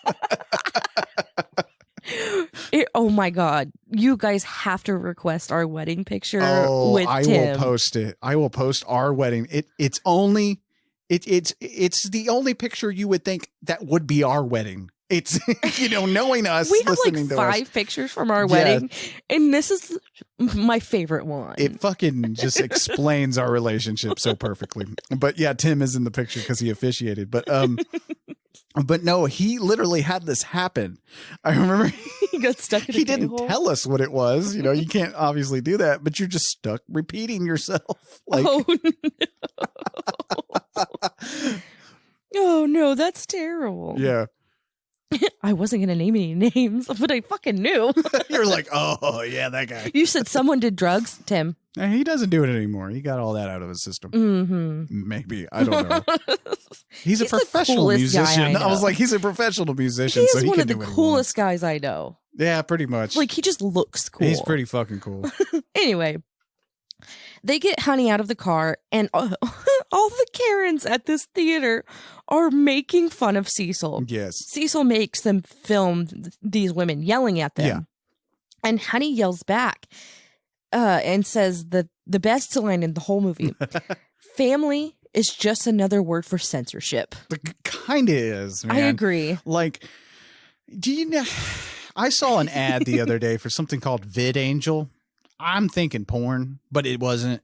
It was literally a service that you can get, and I don't know how this is legal, but it takes video, like movies, and like edits out the bad stuff, like the stuff that wouldn't be quite Christian-like, and edits it out so you can watch any movie with the entire family. And I was like, man, I just want to send in I Spit on Your Grave and see what they send me back. It's just like a 2-minute movie.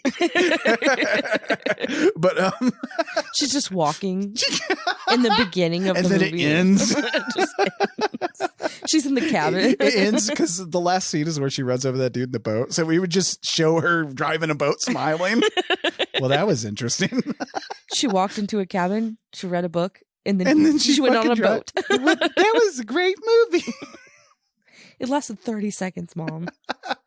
It's a trip to the lake. Woo! Anyway, but yeah, I just don't understand how that's fucking legal. And I'm sick of... I'll discuss it in a second. Let's get through the scene first. Okay. So they run off and go into another theater that is playing an action movie. And Cecil asks them for their help. So they get out of their seats and they run off the Karens. They run off the Karens with their karate moves because they think that they are action stars. It's great because they do. They seek asylum in all these different movie theaters that people wouldn't like, that people put down, you know, and the ones that have closed down since and stuff that you don't find anymore. Like this would be a second run action house, you know, like they're actually showing a legitimate kung fu movie on the screen when they enter this thing. Like that's a real, I cannot for the life of me think of the name of this thing, because yes, I do love kung fu movies too. But yeah. So they keep the Karens back. Yeah. Louie and Pete beat up a guy that is unloading film from a truck, and everyone gets in that truck and they drive off. Yeah. And you hear someone as they're driving off ask Honey to sign their parole card, which I love that. Sign my parole card. John has signed a shit ton of parole cards at his signings. That's all. It's like one of the things people request him to sign. You know what's funny? A funny thing is what I was about to go into. I'm going to bitch about here, but okay. A lot of theaters now they only run family friendly movies or like PG-13 films, at least around here. I don't know if you've ever noticed that. What? Now, I'm not taking chain theaters. I'm just talking about, have you noticed like most of the theaters around here? Because one thing that I get asked a bunch is like, man, you got the Admiral Twin like right down the road from you. You got to be there all the time. It's like, not really. No. Because all they show is like right now, I think all they're showing is whatever cartoon is out, the big cartoon that's out today. Yeah. And Fast and the Furious 9. Why are they showing that? I don't know. That's the thing. I don't want to go to my drive-in and see either of those. Like, it's not. Right. I want to see, like, okay, you know. Yeah, Peter Rabbit and F9. Yeah. Like, I have a guilty pleasure viewing with those Fast and the Furious movies, but so I like them. But I want to see those in a regular theater. Yeah. At my drive-ins, I want to see some shit. Like, I want to see like some fucking horror movies. I want to go to a drive-in and get scared. Yeah, that's the thing. Because it's scary to be like in the car, some like really crappy action films. That's cool too. None of these big blockbusters, man. I don't need those at my drive-in.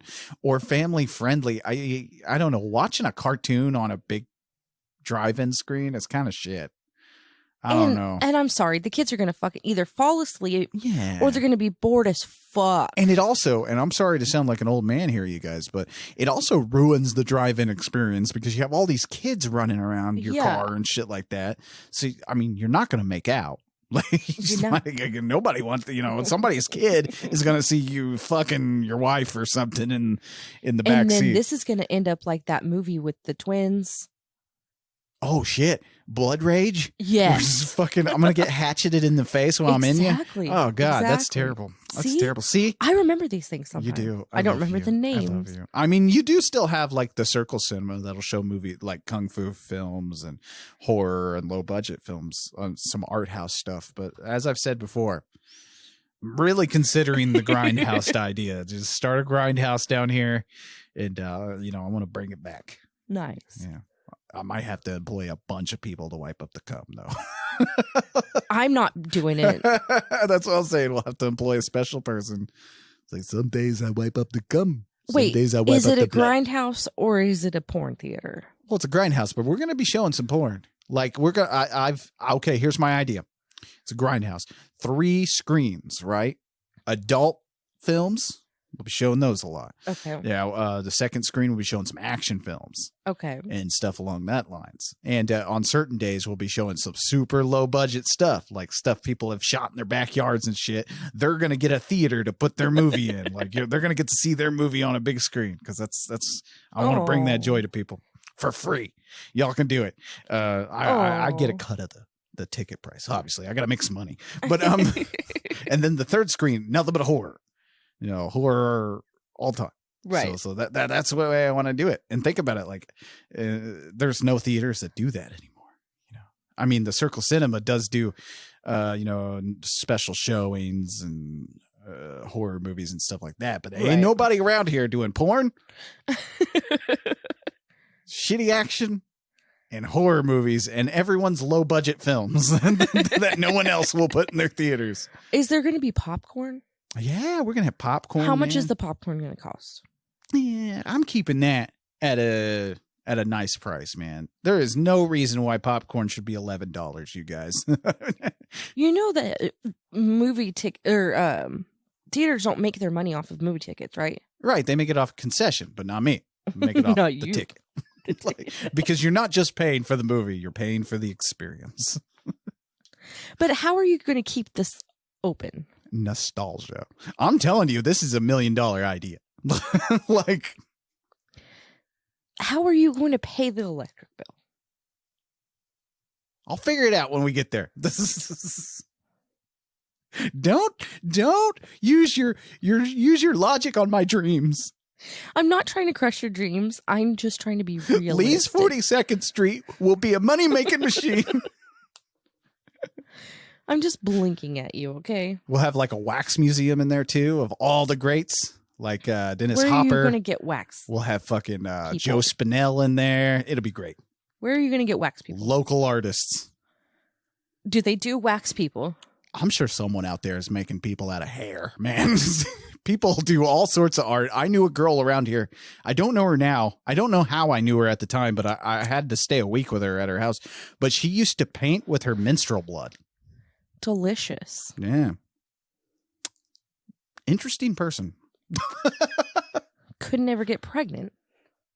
Because then you don't have menstrual ruin your art. Right. Anyway. Moving on. Fuck? Where did we go? In a K-hole. We're stuck in a K-hole. So back at the hideout, Cecil is branding everyone with the sign of cinema sainthood.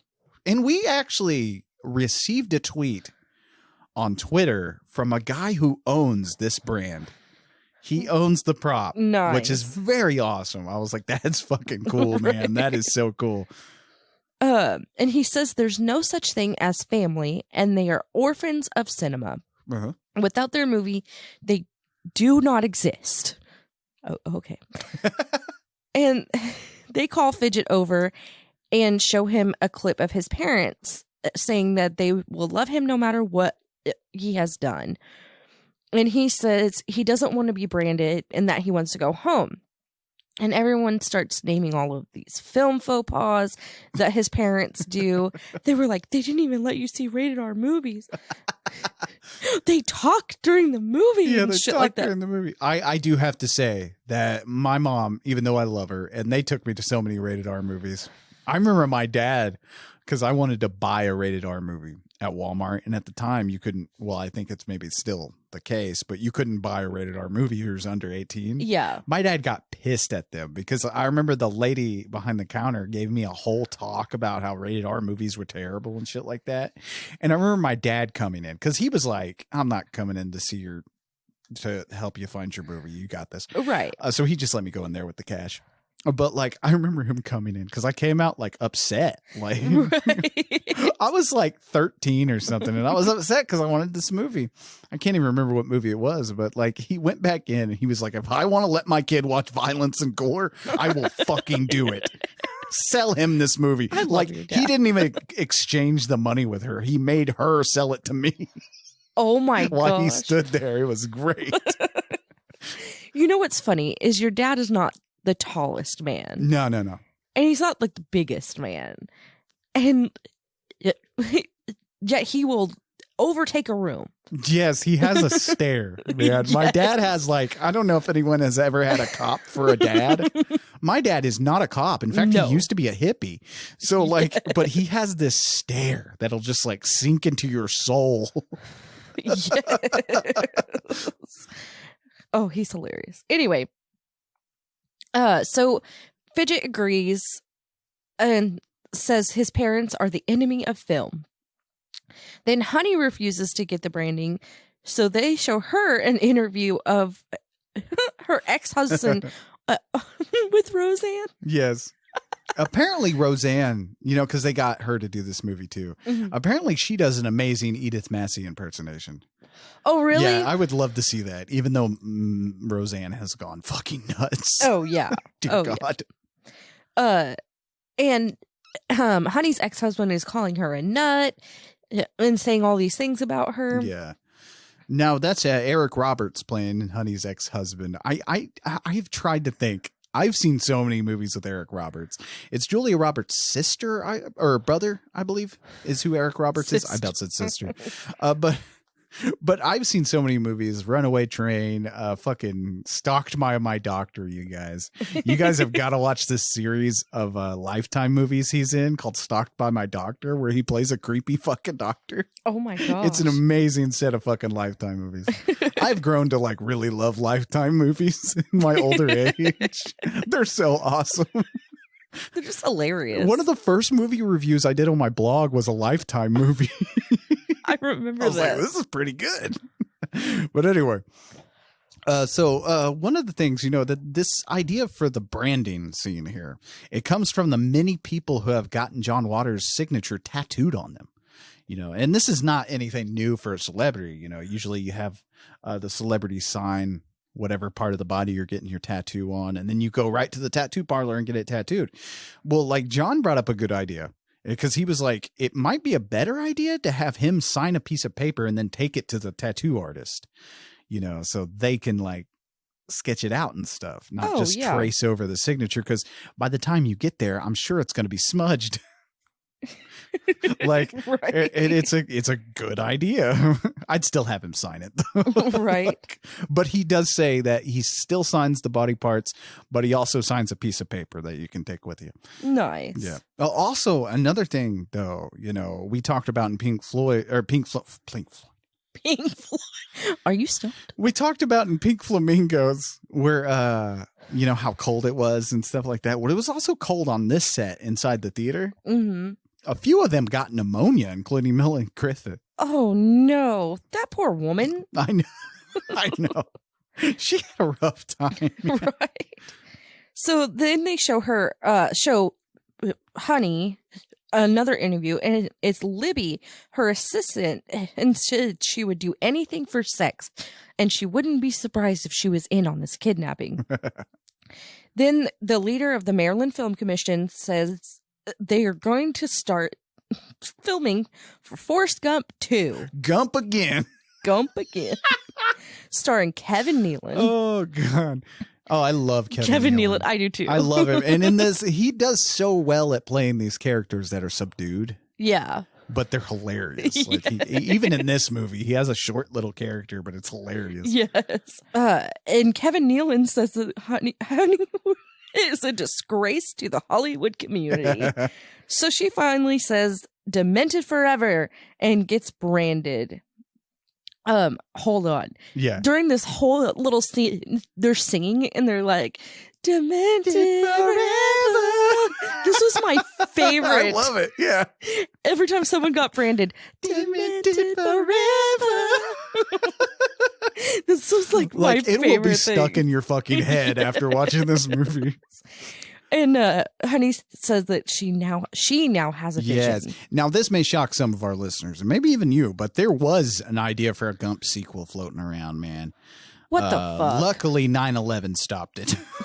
The only good thing to happen with 9/11 is that we didn't get a Forrest Gump sequel because they had wrote a script. Now, the book Forrest Gump, the movie was based on, had a sequel to it called Gump and Co. Gump and Co. That sounds... Yeah, Gump and Company, I guess is what they're... I don't know. But anyway, they had a script for this thing. Tom Hanks was on board. He was supposed to return. But after 9/11, they kind of felt, they all sat around and they were like, this really is not relevant anymore. Because you can't have Forrest Gump running around changing world history. But the world had changed too much, so they dropped that idea. So that's, like I said, the only good thing 9/11 did was in the Forrest Gump sequel. What we would have gotten though from a Gump sequel would have been Gump through the 1980s and 1990s. He would have went to space. Oh, God. He would have played footballs for the New Orleans Saints, sell encyclopedias door to door, work on a pig farm, and help develop the infamous New Coke. He would have accidentally crashed the Exxon Valdez, help destroy the Berlin Wall, fight in Operation Desert Storm, and meet celebrities along the way like Colonel Oliver North, the Ayatollah Khomeini, John Hinckley, Jim Baker, Ivan Boesky, Ronald Reagan, Saddam Hussein, and Bill and Hillary Clinton, and also Tom Hanks himself. So, well, I'm so glad. Let's be thankful things that didn't happen. Oh my fucking God. I feel like there are two worlds running consecutively. You know, everybody talks about like two different dimensions. I do think there's a parallel world where Gump 2 happened, and it's the most terrible hellscape we've ever lived in. I mean, this is a hellscape too, but it's a little better because Gump 2 didn't happen. Right. So the next day, they take the van and drive down to where they're filming this Forrest Gump movie. Uh-huh. They get stopped, and the man needs to check the van. I don't know if you noticed, but the guy checking the van here was also he played the trash guy in Serial Mom. Okay. Yeah. I knew I'd recognize him. So Petey opens up the van, and they taser the guy and trap him in the truck. Uh-huh. The team takes everyone over. The team goes in and takes everybody over and like tapes them up. Yeah, the International Teamsters Union. Apparently real Teamsters watched this movie and thought this fucking was hilarious. I don't even know what that means. We'll talk some other episode. We'll fucking go into Teamsters, but you know. Okay. Anyway. Okay. So Cecil and Pam take over the camera guys, and they start the scene because the director, the producer, whatever those people are, they don't see what's going on. Yeah. And Forrest is eating crab cakes. And Kevin Nealon doing a Forrest Gump impression has me fucking rolling. It's hilarious. Would you like a crab cake? She's like, I don't eat bottom feeders. Mama always said that crab cakes, the good part was in the middle. The rest is just surrounded by crap. Yes. Oh, fucking crab cakes. Because they're in Baltimore. Yeah. The rain. Dang, I don't know if you guys can hear that, but it is raining outside the studio. So Cecil takes over and points guns at the directors. Then Honey starts her lines. The guys from the back break out of their duct tape and come in and shoot Lyle in the head. Not Lyle. He lives long enough. He's like, give me the popper. He lives long enough for poppers. He says drugs. Drugs. It's pretty hilarious. And Cecil gets shot in the crossfire, and Dinah gets killed. Yes. Now this set actually is this. I believe this is the same set that they filmed parts of Hairspray in, which is kind of interesting. Oh. Now the day this was filmed, Melanie's mom, Tippi Hendren, came to visit the set. Hang out with everybody, and John's mom happened to be there. His mom was so upset that she didn't get more dressed up for Tippi Hendren. That's hilarious.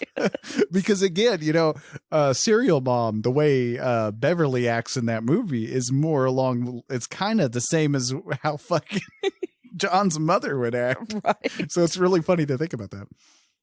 So they all run out of there and run into a porn theater that is playing one of Cherish's movies, and all these men are spaced out. And they're touching themselves. I'm sorry. It's just so fucking funny. Because we talked about Pee Wee Herman on our last episode and stuff like that. And we asked the question, what the fuck are you supposed to do at a porn theater? And I believe this is it. Yeah. This is how I picture porn theaters. 6 feet difference. Yeah, no, everybody's I think there was spaced. only like one person on each row. Yeah, everybody's spaced out, the respectable difference, and everybody's jerking their dick. I mean, what the fuck? What else are you supposed to do? I mean, I thought everybody who went to a porn theater was a whacker. Do they have undercover cops going to these porn theaters to catch dudes masturbating? Probably. Imagine having that job. Imagine going through so much school, because here in Oklahoma, you have to have a bachelor's degree. So going through so much schooling to get this cop job and becoming a police officer, going through the academy, only to get sent undercover to make sure dudes aren't pulling their dicks out at porn theaters. Imagine that. I would quit. I would fucking quit the force. I'd be like, this is fucking ridiculous. Like, What the fuck? That's hilarious. I've been fucking pepper sprayed in the face. Like, I went through so much training, and now I got to go keep an eye on the whackers.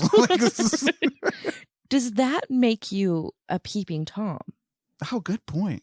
See, it's so weird. It's like fucking George Michael. You know, everybody talked about George Michael like Pee Wee Herman, like he was a fucking child molester when he really wasn't. Right. He was just in a bathroom one day, and an undercover cop come up to him, asked him if he wanted to suck his dick, and George Michael, being gay, was like, "Fucking sure." Turned out to be an undercover cop. Oh my god! What is this shit about? Right. So they run in and tell the owner that they need help.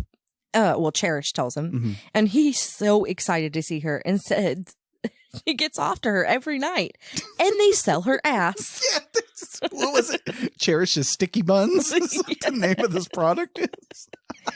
So they go into the theater and sit down, and the movie is showing Cherish. What is really funny, what really has me laughing so fucking hard, is that Brittany has gone through shit eating. She has seen Divine eat shit. She has seen so many things. We did a whole episode that has Smell-O-Rama card that you could smell human ass. But the fucking implied gerbil in the rectum got you. That's the thing that sent you over the edge. Was the fucking gerbil. And what did I expect from the fucking What did John you Waters expect? movie? What did you expect? A normal porn to be playing? No. And I believe the name of this movie is Forced Entry or something like that. Yes. Why she gotta fuck the? Why she got to do that to an Well, innocent she didn't animal? fuck a gerbil. I mean, she just had it crawl up her anus. That's like, really gross. Why are there people getting off to that? I don't think there are. Anyway, there's a whole theater. Oh, that's true. You got the whackers. I forgot. So the guys from the Gump Shoot come running in, and Cherish stands up and says that she needs their help. So all the men stand up and start walking towards these guys, and these guys are like, "Put that away!" It's like dicks out for Cecil. Because like, oh my god! Like, what does the dude say? Because it's the same guy who is like looking at like. In our last episode on Serial Mom, it's the same dude who was looking through the glory hole at fucking Kathleen Turner. Oh, yeah. He's like, "Long live Cecil be demented, a friend to pornography." Yeah. They start whacking it at these dudes, coming at them like a fucking bunch of zombies. Right. And I didn't mention it, but it's kind of important. There's a guy in the theater, and he's watching Honey. Yeah. And he's like in love with Cecil too. Like, yeah, he comes up. He has the tattoo on his arm. Yes. And they fist bump. But now this was shot in the Real Apex Theater in Baltimore, and there are a bunch of Waters regulars in this crowd. If you want to pick them out and stuff like that. My favorite thing about watching this scene is the fact that the gerbil up the ass. It's a fucking myth, man. I don't think so. Wasn't there a whole fucking website about this? No, that's the thing. I feel like I can safely say that no one has ever put a gerbil up their ass. I do disagree. Okay, maybe someone has. Didn't fucking Steve-O do that? No. Like, it's all a fucking myth. It's always been a myth, and it dates back years and years.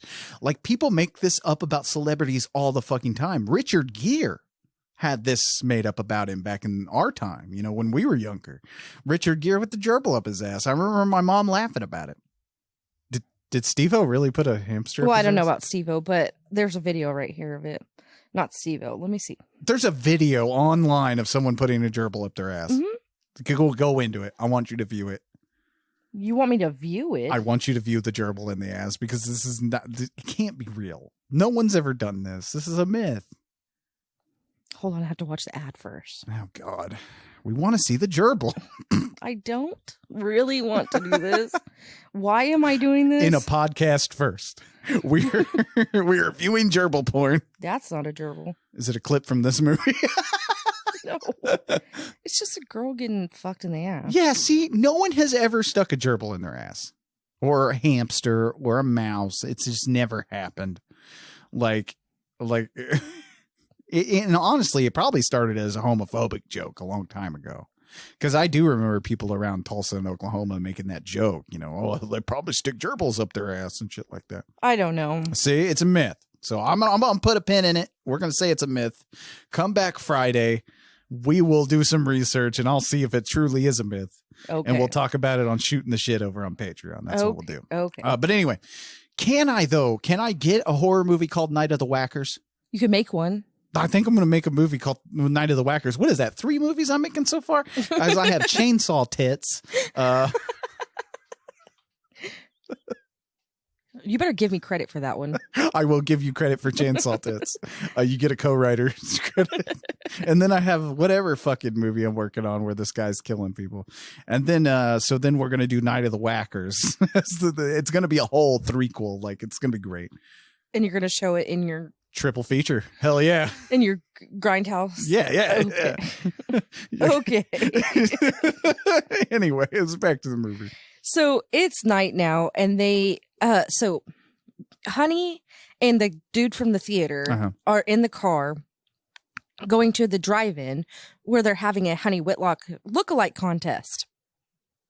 And they get a big ham if they win. What the fuck? I've seen contests like this where the award is a giant ham. And I'm like, what? It's like I could just go buy my own ham. Right. Anyway. So Cecil says this is their final location, by the way. So they park, open the trunk, and 5 of them have been shoved in there. I counted them. I was like, how do you fit 5 people? Oh, dead body. Oh. They don't make trucks like they used to because this is an older model vehicle. Yeah. Man, the trunk space in this fucking car, dude. We could have fit a lot of dead bodies. Yeah, see, we need to get a car like this. Yes, for when we go on our spree. Yeah. Actually, I'm not taking those people with me. If I'm going on a spree, they get... We're leaving them where they drop. Where they land is where they stay. Only on Night of the Horror File will we make a mass shooting joke. I mean, I have a list. Oh, shit. Brittany has a fucking list. Here comes the FBI. It's in my brain. They can't... Oh. I was going to say they can't tap my brain. Don't put it past the FBI. Yeah. They'll put a gerbil up your ass. I'm going to put a gerbil up your ass. I don't want it. So they end up breaking into the area where they're like... The film area where they're showing the movie. Yeah, the projector area. The projector area, yeah. Cecil gets on the microphone and people start cheering when he says who he is. And he says he wants them to be in his movie. Well, the police show up and tell Cecil to stop and turn themselves in. And Cecil just calls them studio executives. Yeah, don't listen to the executives. It made me think of like the Wizard of Oz. Don't listen to the man behind the thing. Fidget's parents are there, and Cecil's parents are there, and Cecil's like, "No, we're continuing on with this movie." Yeah. So their parents, like you said, are here, and they got that giant loudspeaker on the car, and I think it's the same loudspeaker from fucking Polyester. Probably. But anyway, I love how like Cecil's parents are like, "Repeat after me. It's only a movie. It's only a movie." That's from the ad campaign, The Last House on the Left, which and several other horror movies. Now that I'm on it, but I'm sure nobody asked that. But now this entire last part of the film is shot at the Real Benji's Drive-In Theater in Baltimore. It's the home of the biggest movie screen, the biggest drive-in movie screen in the U.S., and they have a fucking concession stand to beat the band, you guys. Like, I don't know. Our Admiral Twin doesn't have much of a concession stand going for it. But here you can get popcorn, hot dogs, egg rolls, pulled pork sandwiches, vegan soup. I'm starting to get hungry. Vegan soup. And this is not the only fancy drive-in theater that we've seen on this month. No. Yeah. Exactly. On Polyester they had the one where they were serving oysters again. But you can get onion rings, cheese poppers, pizza. You can grab a cup of coffee if you want. You would be paying attention to that. Fuck yeah. We gotta go. We gotta go to this drive-in. But anyway, sadly, they're showing Peter Rabbit in Fast and Furious 9. Jesus Christ. Anyway, I love that the drive-in always seems to get a mention in his films, like you said. It always seems like the drive-in comes up every now and then. It took them forever to shoot this scene. in this fucking drive-in theater because, you know, most of the shoots were lasting till 4 a.m. as they were doing this because they have all these extras. Oh, I think this is the most extras we've seen in a John Waters this month movie. in a John Waters movie. But they had all these extras. They had to wrangle all this stuff. They had real cops there and stuff. Like they had to get all this stuff wrangled together. So it was lasting up to 4 a.m. It was fucking freezing. Remember, it's Baltimore. Plus, you know, also earlier you had them all crammed into a trunk and they're all really in there. Right. So this is kind of hell, this last part of the movie. Oh, that's terrible. Did you ever sneak into a drive-in? No. No, me either. I've only been to a drive-in like 3 times. Really? We don't because they keep showing Peter Rabbit Fast and the Furious movies. Right. Anyway. I saw a Twilight movie there. Anyway. I saw like Transformers at a drive-in once and I couldn't tell what the fuck was happening. Right. So they're all on top of the concession stand, but it's like outside. Does that make sense? They're on the building. They're on top. And Cecil wants Honey to set her hair on fire for the end of the movie to prove herself one more time. Yeah. She agrees. And they get her ready to douse her in gasoline. Mm-hmm. They light her hair and she says, make good movies or die. And it's a good like 20 seconds before they fucking put her hair out. I think this is the only part of the movie I don't really care for because like the optical is not good. No. Like it's obviously a superimposed hair on fire over Melanie Griffith. Right. Even John Waters has said he was like, I don't really care for this optical the way it looks. So the cops end up shooting at them and they hit Pam. Cherish is excited because they can fuck now. Yeah. She jumps on Cecil. Chardonnay and Lewis start fucking. Raven picks a guy out of the crowd and they do it. Petey picks a guy from the crowd and they start sucking blowing each other. It's great. And everybody's just fucking. Yeah. And nothing matters to Cecil except for finishing the movie. Because, I mean, the cinematographer gets shot and killed. And he's like, oh, principal photography is wrapped. Yeah. But I notice a lot of the points Cecil makes in this movie, you were kind of siding with. I mean, yeah. Like, he makes a few good points, yeah, man. Fuck mainstream media. Yeah, no joke. Oh, my God. And you know what? You've turned me into this. Mm-hmm. Welcome. Welcome, my dear. But, you know, Maggie Gyllenhaal really did choose this extra out of a few extras to make out with. I mean, he's pretty cute. Yeah, because he was. And John and the crew were like, hey, you want to film this scene where it looks like you're having sex with her? And of course, he's like, yes, sir. Yeah, yes. Yeah. Yes, sir, I would. John found out later that this young man's like mom was friends with his mother. Oh. Yeah, it's something John says only happens in Baltimore. Everybody fucking knows each other. Now, the hair scene was inspired by John asking Mink Stoll to set her hair on fire back in Pink Flamingos. You know, we talked about that, how luckily she backed out. Right. You know? Cecil, as I said, is John with no sense of humor. So, like, you can see him as kind of a surrogate to John in a way. Right, yeah. Right. So everyone also finally gets to fuck here at the end and, you know, release everything. It's hilarious. Oh, and by the way, I have to make this note because, you know, I don't pay attention to things. Yes. But I fucking love Maggie Gyllenhaal's outfit in the scene. She's great. Like, this outfit that she's wearing is just like a sweatshirt and sweatpants. Again. But it's got, like a skeleton on it and it's like sparkly. Yeah, it looks like jewel encrusted skeleton. Yes. So she's a Satanist. Yeah. But she's pretty. Like, that's the thing, is that she is a lovable Satanist. Yes. She drinks goat piss. But she's just so lovable. Right. So the police don't know what to do with all of this because they're all now fucking. It's so funny because they're like, what the fuck? Right. What just happened? But they end up shooting Cherish in the head while she's fucking Cecil.